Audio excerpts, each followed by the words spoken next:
Alright, well this little tutorial is going to be about finding books, texts of various sorts. Start off by going to Humboldt State's website and then quick links to the library. So we get to the library home page. We're going to use the research guides over in the left menu.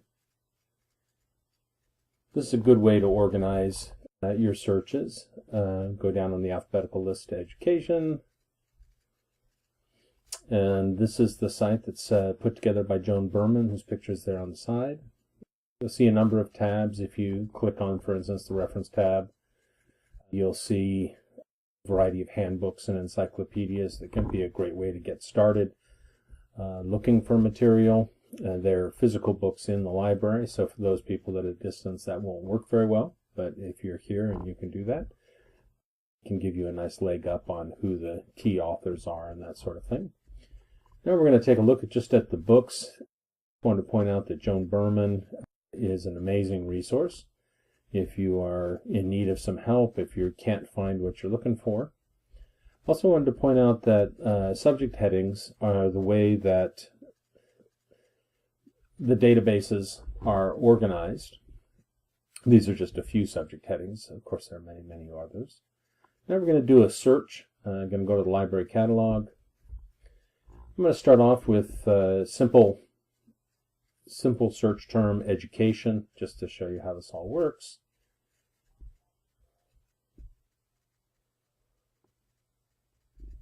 I'm going to change the where to a subject heading. So this is any document or any book that has the word education as one of its subject descriptors. And I'm going to limit it just to books because I'm interested in books right now. But you can see there are CDs, DVDs, that sort of thing. Give it a quick look. There's 7,677 books that have education in the subject heading in our catalog. If you click on one of those, it gives you a record like this. You'll notice there's the call number. That's where you can find it in the library. You can see that it's not charged out. That is, that it's not checked out. Of course, if it is checked out, you can go over to the make a request and ask for a hold or so the rest of this is just the abstract as you might expect to find. If you get a recall notice, somebody else has made a request, so please respect that.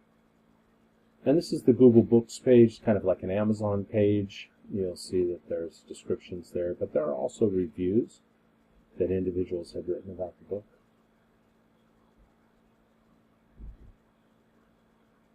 So now we're going to go back and do another search. However, this time we're going to use something called advanced search, which allows you to have several search terms at the same time. I'm going to start off with education, and then technology, just as an example. And you'll notice that's an AND search, so it's looking for books that have both education and technology.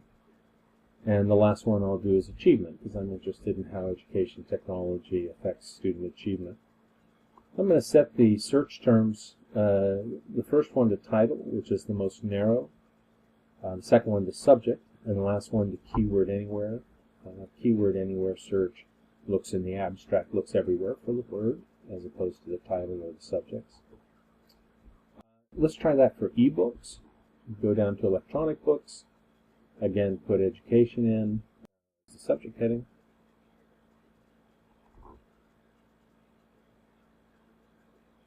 Hit a search. And you'll notice these are all ebooks. They're available full text online without leaving the comfort of your chair. If you click on one of those and look at the record, you'll again see the call number, but you'll see an EB after it for electronic books. Has the same features as the others, only it has this internet link, which allows you to access the text itself by clicking on that. And then the text comes up with chapters that you can link to. But one of the real advantages with books, particularly recent books, is if you go to the reference section, you'll find that they often have fairly comprehensive references, which again is a great place to start. You can look through the references and find those that are directly related to your topic.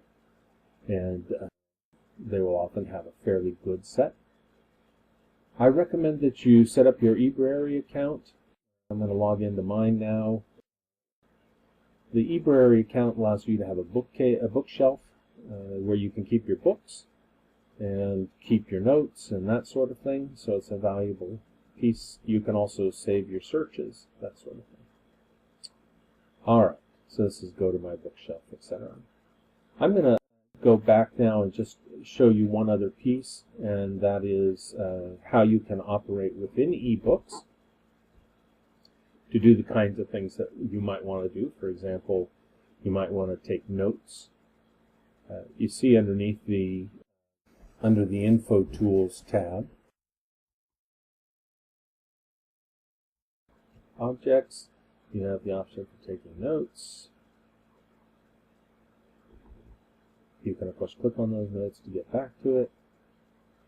You can go Table of Contents. Let me just show you another thing that you can do here is highlight the book.